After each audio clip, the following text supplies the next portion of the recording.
All right, it's SIP episode 93, and tonight we are discussing bottle shapes. Tall bottles called a hawk, Pinot Noir bottles with very low shoulders, Bordeaux bottles. This one happens to be clear, and we even discuss the Guinness bottle, and we do it all with Stephanie Trotter-Zacharia from Dublin, Ireland. Welcome to the internet's most entertaining hour of wine. Sit back, let's get started.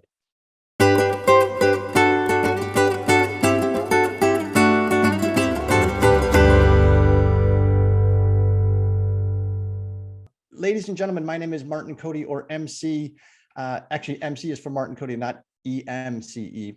I am one of the co-founders of Cellar and we are a direct-to-consumer wine company now in our 12th and a half year of operation, having been founded in 2010.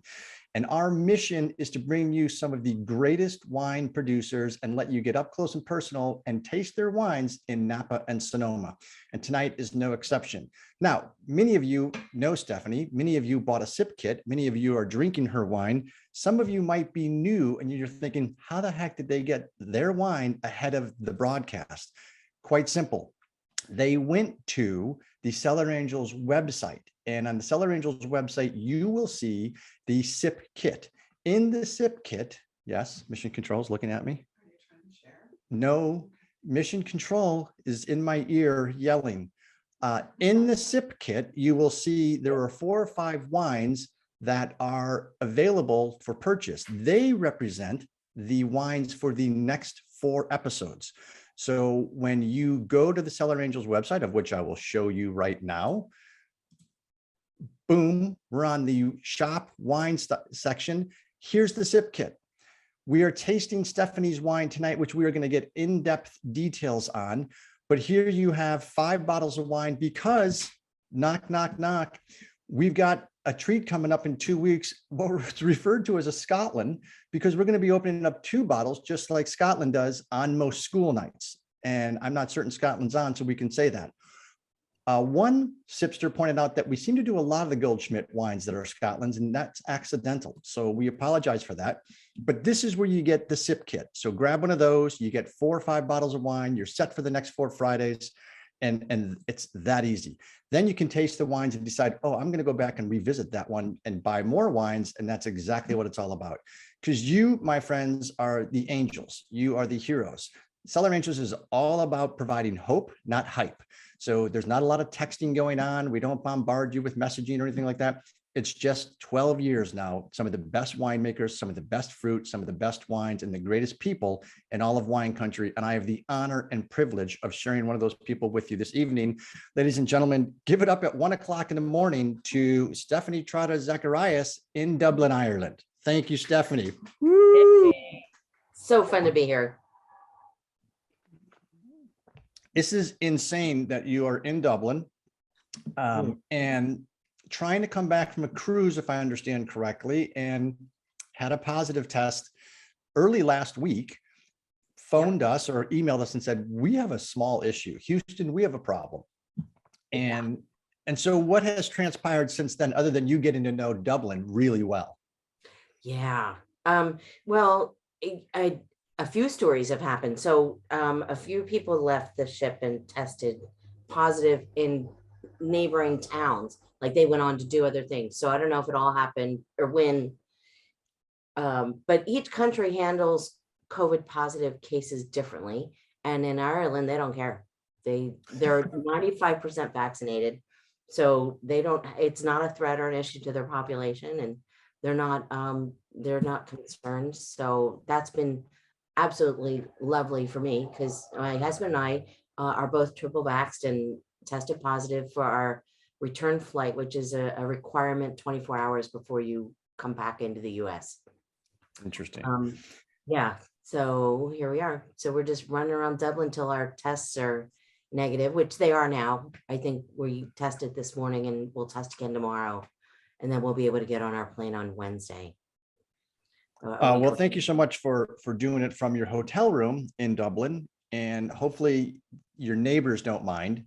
And right, I know, I thought about that, but no, it's a nice hotel, so they can't. Awesome. All right, so So Stephanie Trotter has actually been a guest of ours quite a few times, and I'm not certain how we first fell in love and met, but it goes back 7, 8 or more years now. But yours is the story that we love telling because it's the quintessential. This isn't, hey, I sold a .com company and had $100 million and decided I'm going to buy some land. It's not, my grandfather was so and so Coppola, and no. How did you get into wine? Well, I got married, had to drink a lot and started, drinking some wine. No, and then I had to pay off my wine bill. So, um, basically, I got into wine 28 years ago when I did get married. My husband moved me here to Calistoga, and I got a job at a winery in their tasting room, and I was there for 2 years, where the owner called me Sophie. Interesting. Yeah, I know it. Anyway, so What year was that? that was in 95, 94, 90, 95. Yep. And you moved from where to Calistoga? Santa Rosa, Okay. Sonoma County. Sonoma County. I was I didn't drink a lot of wine then, I was kind of young, and I think I mostly drank tequila, but It's a good starting alcohol. yeah, right. So so then I got a job in a cellar, and I worked my way up to cellar master within 4 years, and I just fell in love with the process. I've never been artistic on paper or in other mediums, but when it came to wine, it came naturally. So Nice, very nice. Eric, hello. Izzy and Larry, hello. Jan, I may have said hello to you, but it's always worth saying hello again. There's a bunch of people who I have not seen. Bill K, I'll just use your last initial. Good to see you. So you moved from the Midwest, East Coast, Pennsylvania area to California, didn't know much about wine, got a job in a tasting room where the owner of the winery incorrectly called you the wrong name for 2 years. And you thought, this is what I want to do. Yep, exactly. There isn't a more generous group of people on the planet, really. I mean, so I'm, I start out, I'm a bootstrap girl. I don't have the .com fortune or anything. And gosh, I've gotten everything I need and more to make my wine. And it's pretty wonderful. Well, it's funny. And we talk about that often with regards to what not only a magical industry it is in certain areas, but specifically in the Sonoma Napa area, where there is so many people that want to lift the younger people up and say, and give them a guiding hand, because someone obviously did that for them. The path, though, that you have taken, how did you decide, okay, I'm going to be making cab, I'm going to focus on sustainable vineyard sites, I want to, where did that input all come from? Well, oh gosh, I don't want to get too philosophical, but I think, as you mature, you focus on different things. And then I'm at a point now in my life where I don't want to do anything that doesn't have a smart beginning and a responsible end. So, you kind of need to know where everything comes from now, and you kind of need to go where it's going to go away. Like, you can't just buy stuff anymore. Right. It's real important to me. And so just incorporated that into my world. I want to make a vineyard sing. I don't want to have all my ego wrapped up in it. I want to try and get consistency out of the vineyard. And so do you pick different vineyards based upon their availability, or do you try to find a vineyard that will sing and develop a long-term relationship with those folks that own it? Well, I'm not so skilled as to be able to come in and look at a vineyard and predict.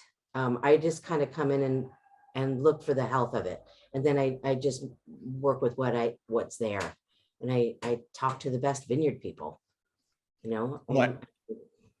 And I think that's where you have a little bit of a leg up because you've been in the Valley now a long time and you've worked with, what is your day job when you're not doing Trotter I'm 116? Director of Sales at Tedeschi Family Winery. And so the Tedeschi's probably know a few people in the Valley. Yeah, sure. But I do as well from 30 years experience. So Exactly. yeah. So, and I think that's a great thing because that's the wisdom, the experience, right? I mean, experience, I've always said, is something you get when you didn't get what you expected. That's how you get experience. So go out there and try things, go out there and fail fast, go out there and iterate and get beyond your comfort zone. And in the wine industry, you have to do that in order to grow, basically in any industry.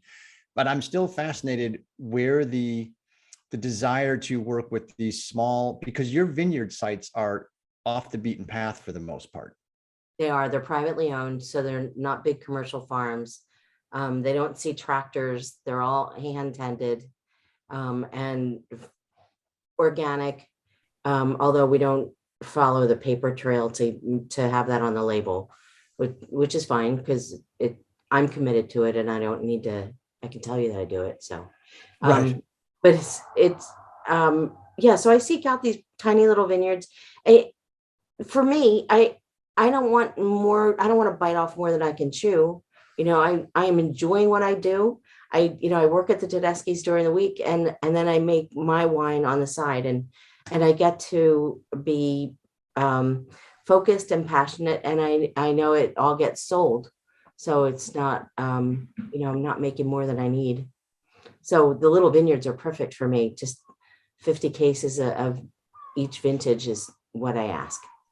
Well, and it's kind of funny because you said I don't have to make more than what I need. And the production on the Cabernet Sauvignon Flying J vineyard that we're drinking this evening, and I committed a faux pas by having green screen behind me on a green screen. So the bottle is really doing funky stuff. 49 cases of wine. That Gallo spills that in a harvest. I mean, 49 cases is, you have to be very diligent and very careful with that. So what is that? 2 barrels? Yep. Actually, I usually make a little more. So I've got like 2.5 or 3 barrels.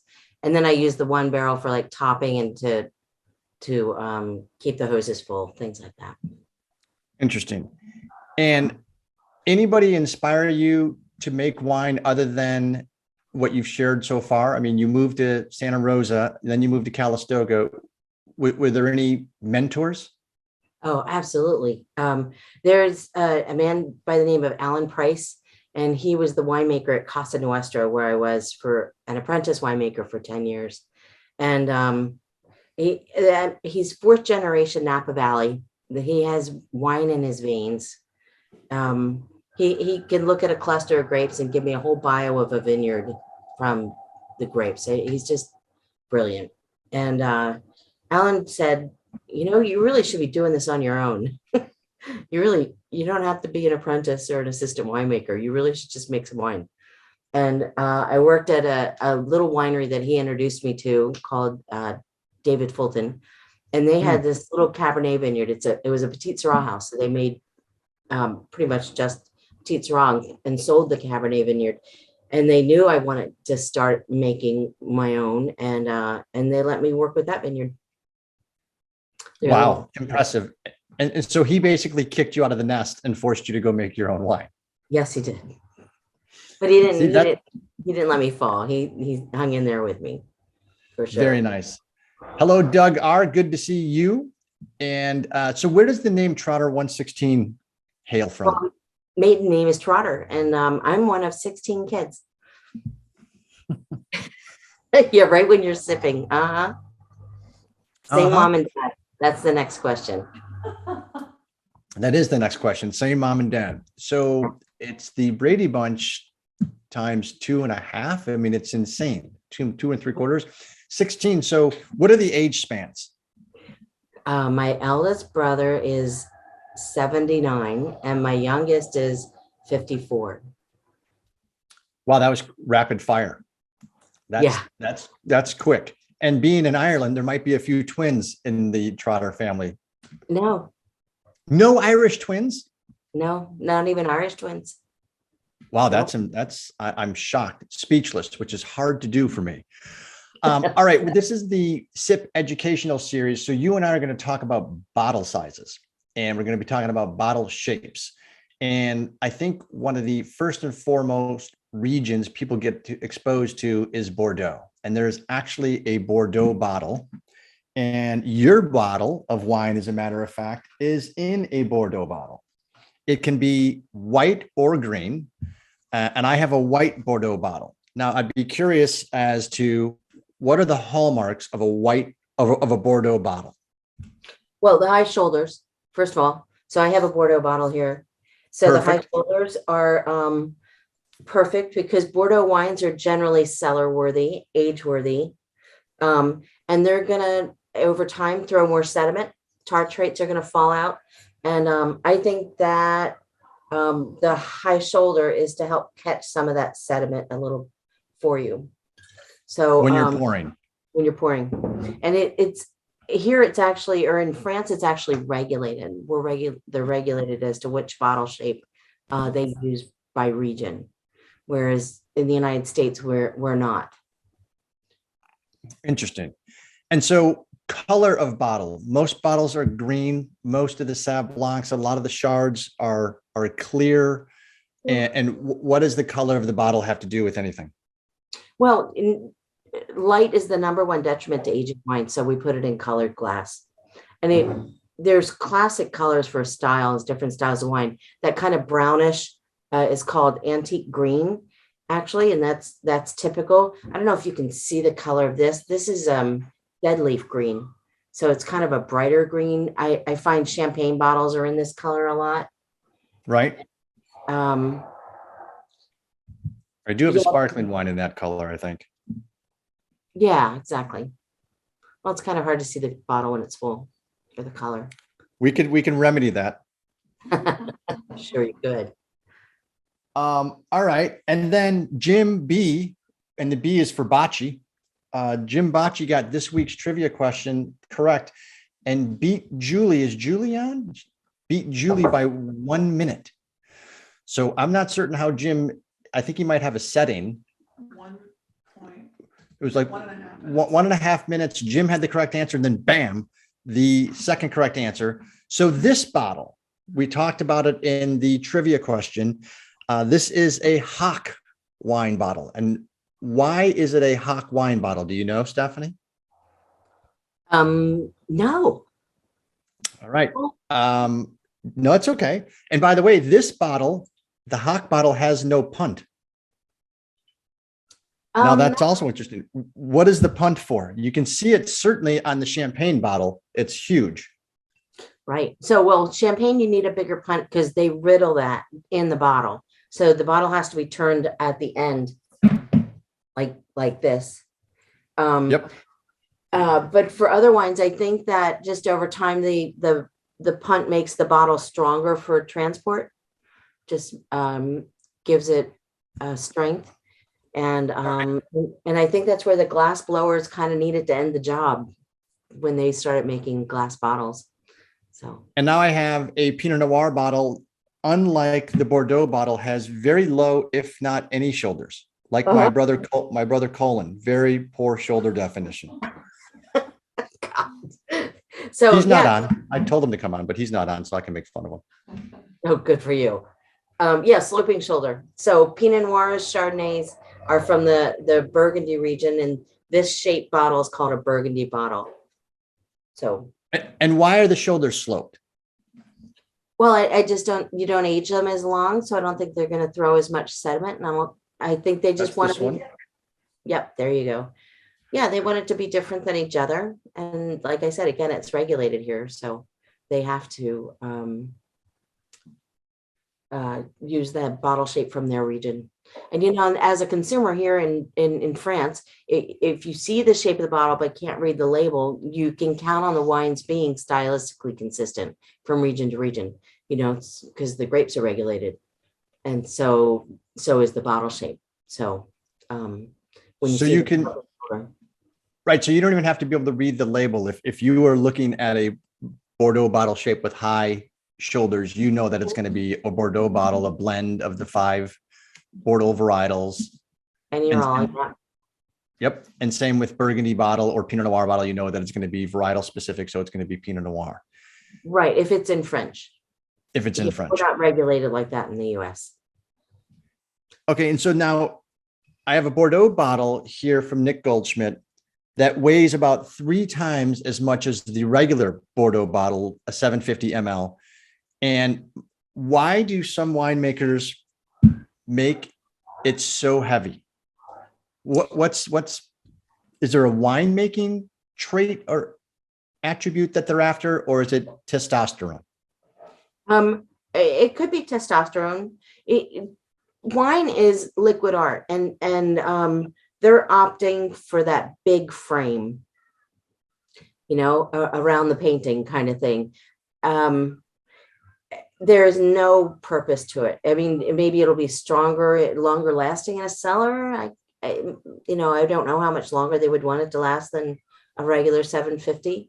Personally, for me, I don't ever use those heavy bottles because I am only direct, and that's just a waste of shipping.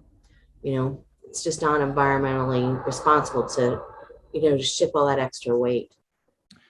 No, and some of these are heavy. You could have these underneath your car seat and they could double as a weapon when they're empty. They're not that I have any experience in that. That came out of nowhere. I'm not even certain. Elizabeth knows what I'm talking about. All right. So I want to go to a first poll question because Jim B was so fast on the Hock bottle, but I'm curious if anybody knows where that name actually came from. So the term Hock is used to describe a tall, thin wine bottle, or as I typed earlier, bottler, which is not a word. Usually Riesling comes from where?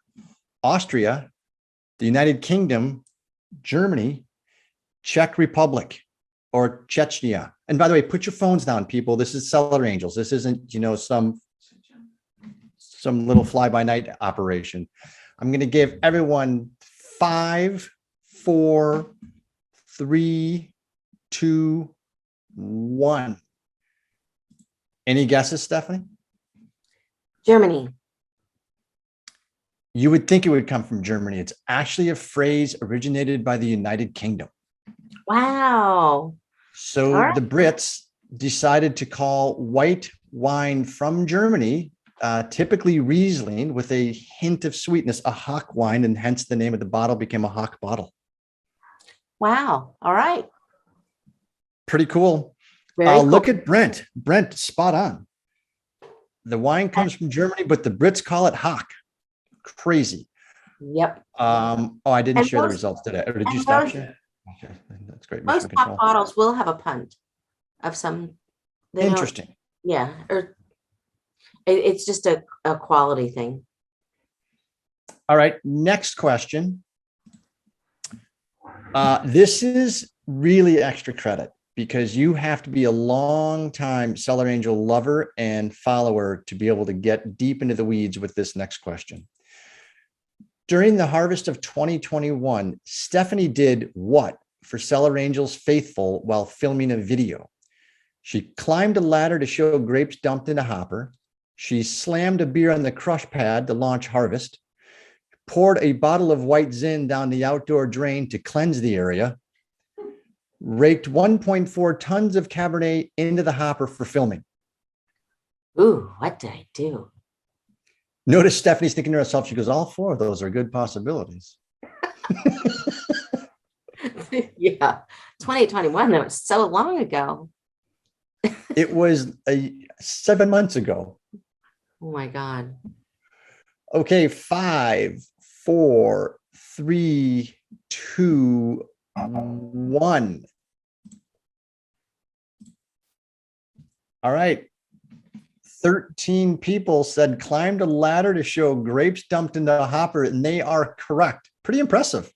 Pretty impressive. And if memory serves me, you mentioned in that video that previously you didn't have that modern equipment. You would have had to, how would you have gotten, would they just lift up the bin and tilt it and you just have a rake? Yeah. A pitchfork and a shovel, and you hand shovel them in to the destemmer. Wow. Yeah, I Yeah, can imagine that. Scanning in the bin. That had to be exciting to see that modern equipment. Just take the bin and just flip it over and pour it out. Actually, not really. I prefer to do it on my own. Like I'm making it less equipment, less, I just want to do it myself. So I prefer Awesome. to bin and shovel 1.4 tons of grapes. And I had that part right. I don't know if I want to shovel 1.4 tons of grapes, which basically now I understand why you want to keep it small, because if you're shoveling all your own grapes, you don't want to, Well, now be we doing can that with 10 barrels. Yeah. So you're in obviously cab country and you make Cabernet Sauvignon. Was there an epiphany of a great cab you tasted where you thought, oh my goodness, this is singing to me and I want to make Cabernet? Not necessarily one wine. There's just some really great wines out there. And as a little guy, Cabernet came easily. Those most readily available grapes. And then through networking, I met a woman who owned a vineyard, and I met a woman that is the country going in and teaching how to convert agricultural crops back to being organic. So she is at Harvard Business School how to convert your corn back to being organic. And she has a friend with the little vineyard in Coombsville, and made some introductions, and a few handshakes later, I got to make Cabernet from there. Okay. So how do you take a cornfield and turn it into organic? I don't know. We'd have to ask Daphne. That sounds nearly impossible. I don't know either. Right? I do see a chant for, well, by the way, at the bottom of the hour, for those of you that want to turn on your camera and are Zoom appropriate, there was a lot of fiascos a couple of weeks ago when that didn't happen. Denise, Mission Control is going to allow that to happen. So this is that part of the show, Wine's Most Entertaining Hour, where you get to actually turn your camera on and communicate with Stephanie one-on-one. Stephanie, when people come to the Valley, how do they get to taste with you? Because I know you don't have a tasting room or a winery, so to speak. I don't have any brick and mortar facility. And so I am happy to meet people coming to the Valley that want to taste my wine at their restaurant of choice, or their hotel lobby, or the deck of their Airbnb, or yeah. So I'll pretty much come to you. So just get in touch with you in advance, shoot you an email and say, hey, we're going to be in the Valley in a month or so, or 3 weeks, and here's where we're staying, and you take care of the arrangements then. Yep. Mm-hmm. Yeah, that's pretty nice. It's pretty fun. In addition to the picture behind me of the bottles, there's a couple other ones where you can talk a little bit about, and this one is from a group called Winery Lovers, but we were talking a little bit about the shoulder. We were talking about the neck. The ring in the bottle is pretty uniform. The bottom actually changes based upon varietal. And a lot of times the sparkling wine has the largest punt. This, as Stephanie mentioned, was used for the riddling process with sparkling. It also goes back to when wine bottles were made by hand. And if you remember our glass wine blowing episode, and how could you forget that person had too much to drink, but you can see the glass rod that holds onto the bottle is the same that holds onto the wine stem. So this was actually to roll and pull these from hand at one point in time, and so the punt is a little bit of a holdover from that. So that actually helps with that whole process. Alyssa, look at Jim B out there in the sunshine, looking good. Jeff and Jane in their friendly confines, not to be associated with Wrigley Field. Doug, recognizing that it's usually a much higher class operation, came with his coat and tie this evening. Looking good. Everyone is looking good. I want to show one thing before we jump into Google Earth, and I can't find it. I have Ivy would be proud. I've got more tabs open than I know what to do with. That's an inside. I don't even know where that went. I want to show one thing there. Can everyone see my screen? Okay, this is Martin Earth. It's a lesser known feature functionality, but this morning before dawn, I walked outside to snap this picture for you all. This is Saturn. This is Mars. This is Neptune and Jupiter, and this is Venus. So in the next 3 weeks, you will be able to see 4 planets. This is actually Jupiter and Neptune together, which is why it's so bright.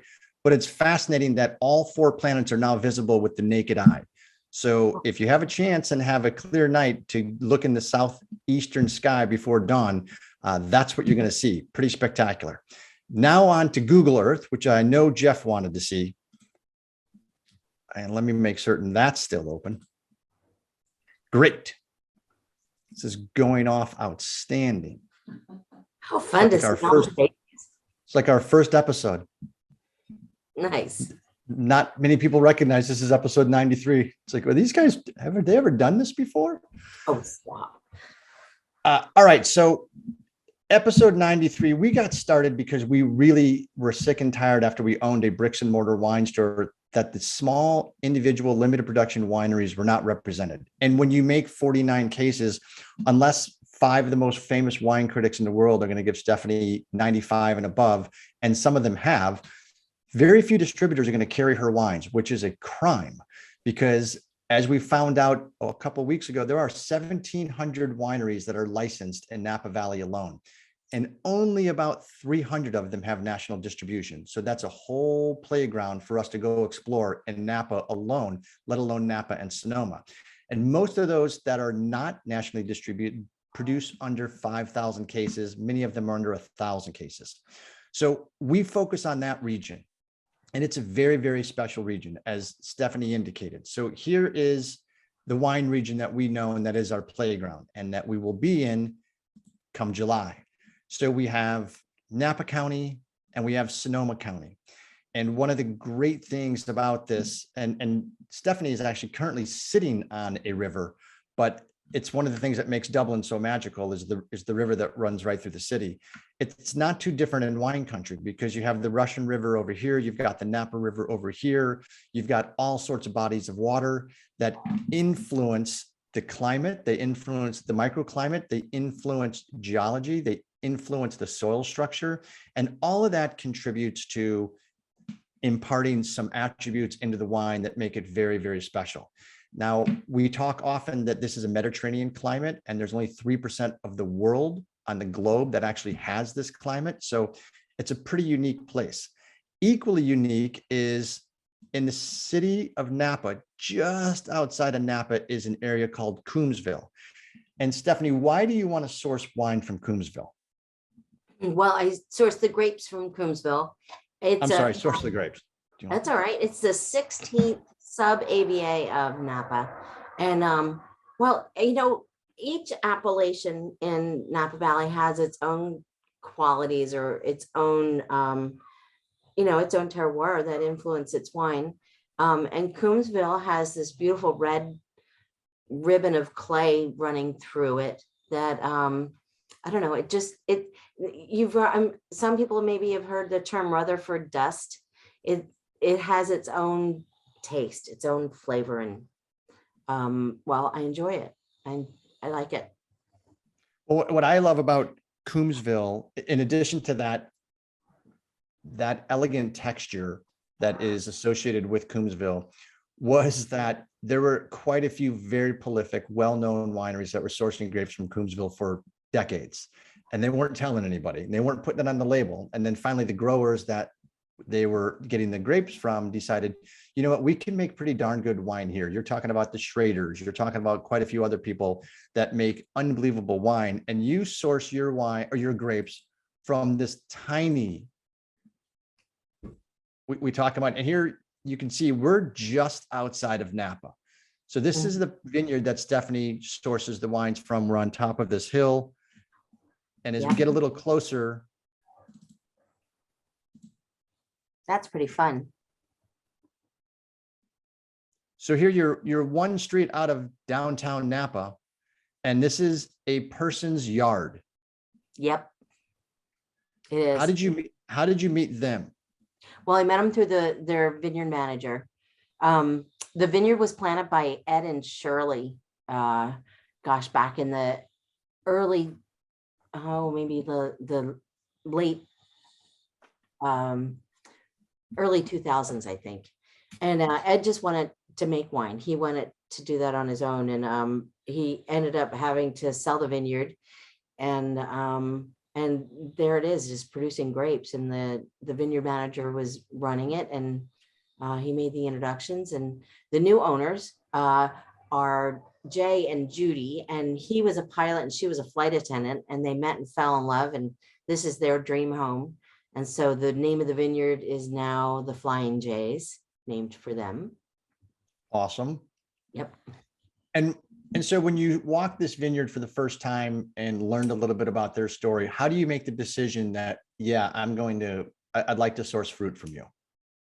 Well, if I have an opportunity to taste wine made from the vineyard, that helps. But this vineyard, I didn't.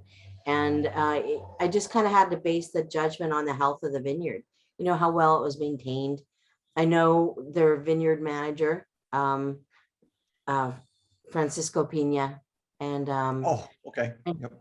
yeah, and he's got red wine in his veins, and if he says the vineyard's good, I believed him. Very nice. Very nice. And so how many years have you been sourcing fruit from here?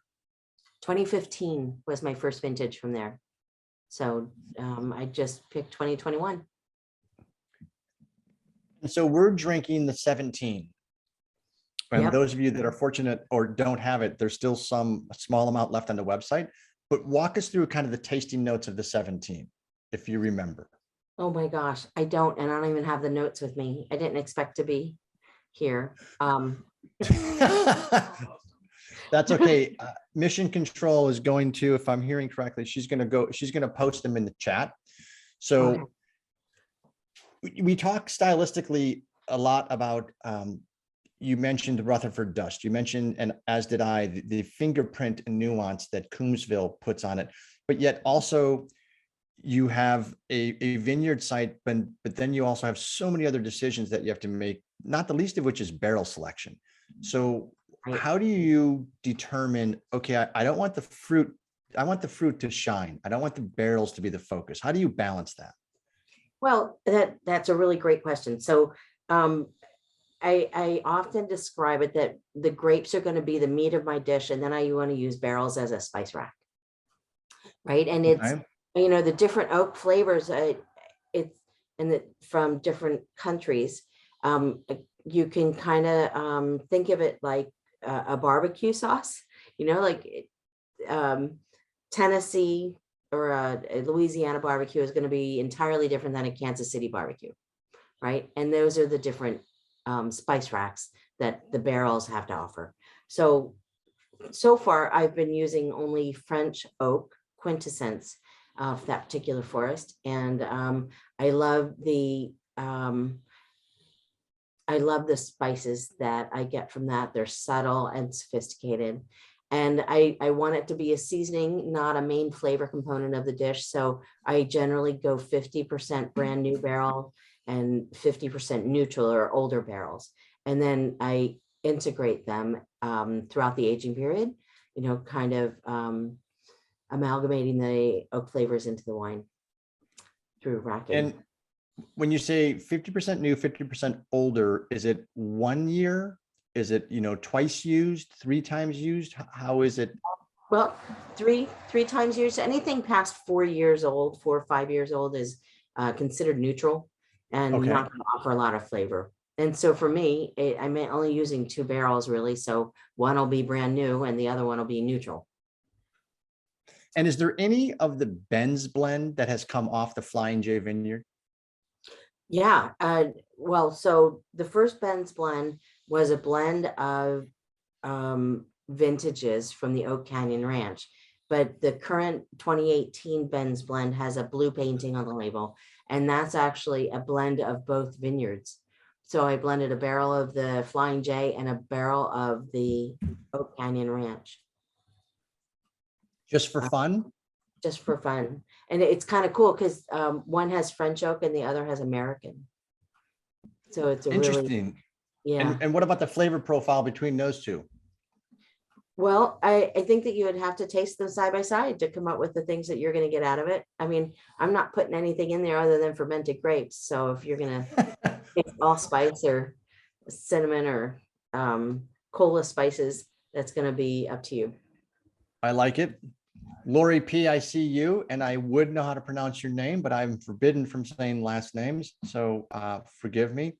MJ, MJ always has a special place in my heart because when you grow up in Chicago, there's only one MJ. I like that. So the future, I see a lot of Cabernet Sauvignon, Cabernet Sauvignon, Cabernet Sauvignon, but I heard telltale rumor that there might be a new Cabernet in your portfolio.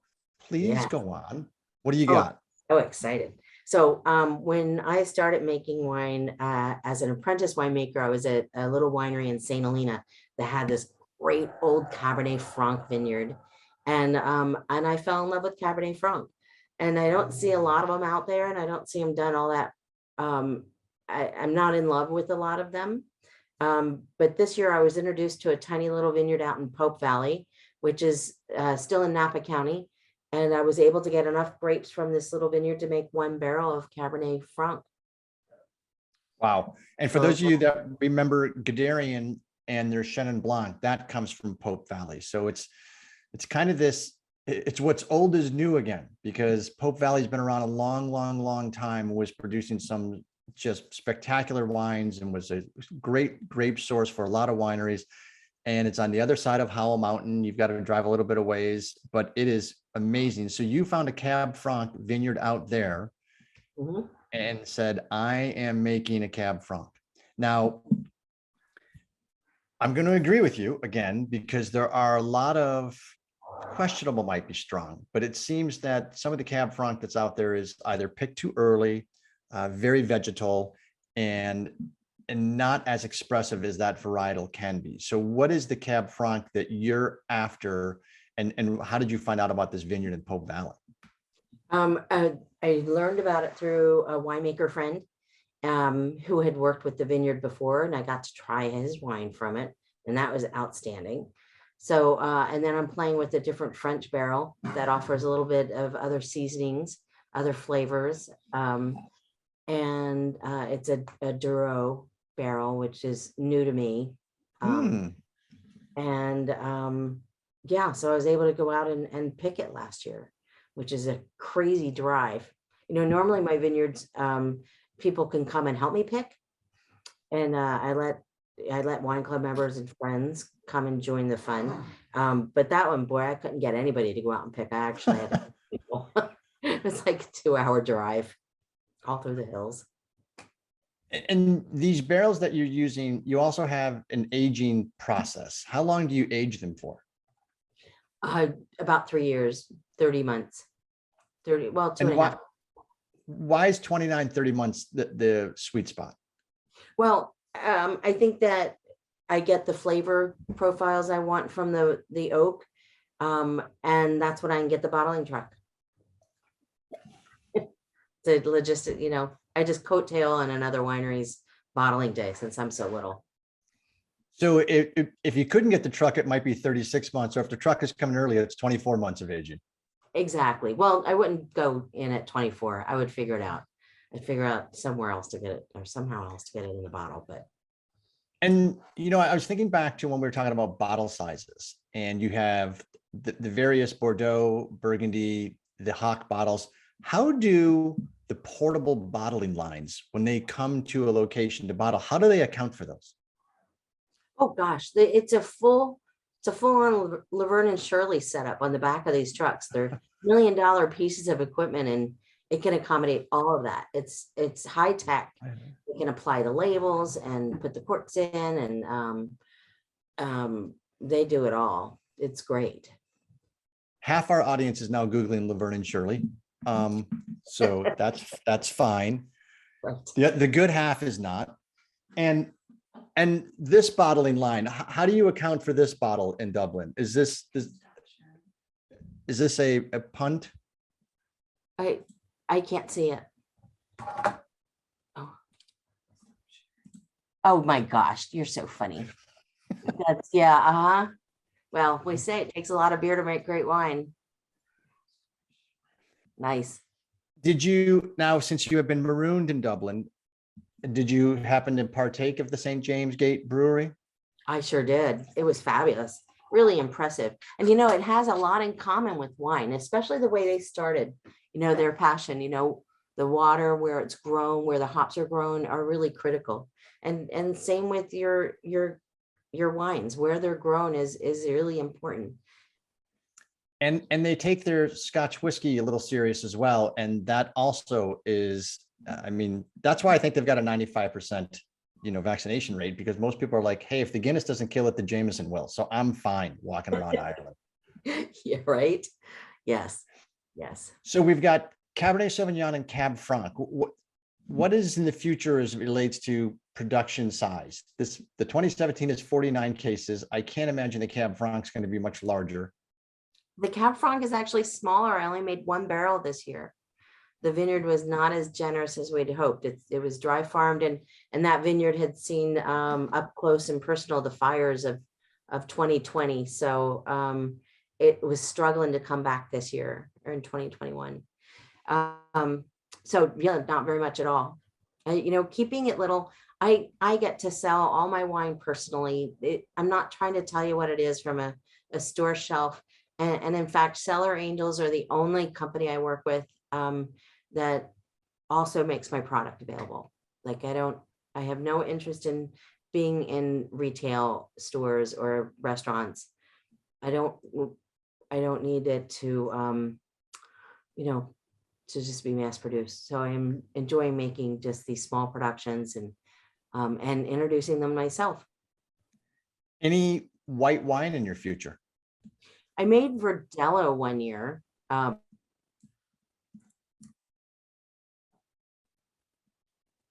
And that was really fun. But it was, we got, that wine got best of show. Oh, are you losing me?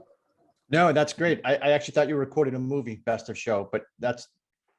Yeah.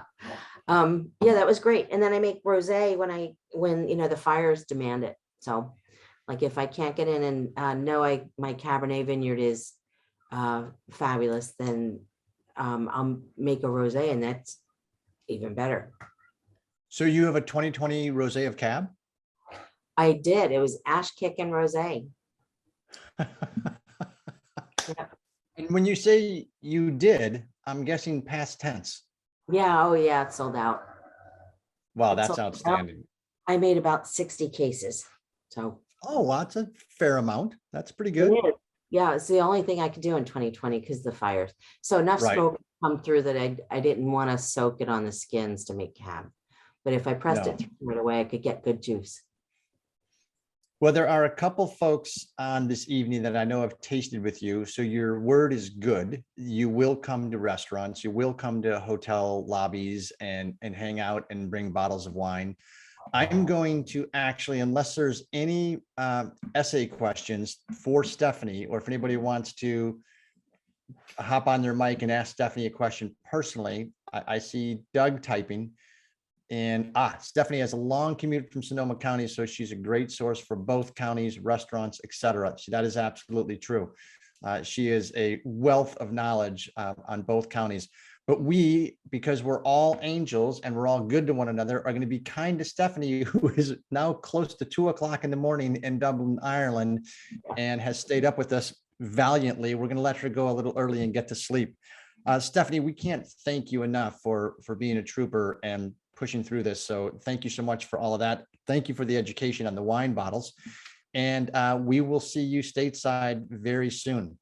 Oh, fingers crossed. I hope so. Don't forget SIP library videos. If you have not clicked on that link that Mission Control just put in the chat, click on that link. You will be automatically enrolled to the Cellar Angels YouTube library. So anytime you miss an episode, it'll be posted there. This is kind of the fun part of everything we do, is getting you up close and personal with these great winemakers and learning their stories. We are off next week, or this Friday in 4 days, and we will be back on April 29th to discuss things with Nick Goldschmidt. And if you have not had an opportunity to meet Nick Goldschmidt Goldschmidt, it goes off the rails fast because he's a Kiwi with an attitude and the accent kills. So it is going to be a good time. Stephanie, you are outstanding. You and Ben are troopers. Thank you so much for putting up with us. Thanks, everybody. It was really nice to see you all. It's really fun to see faces. It Sorry is it's great. so early. I'm Farming practices in the Vineyard, April 29th. Cheers, everyone. Stay safe. Be good to one another. Have a great week. bye, you guys. Thank you.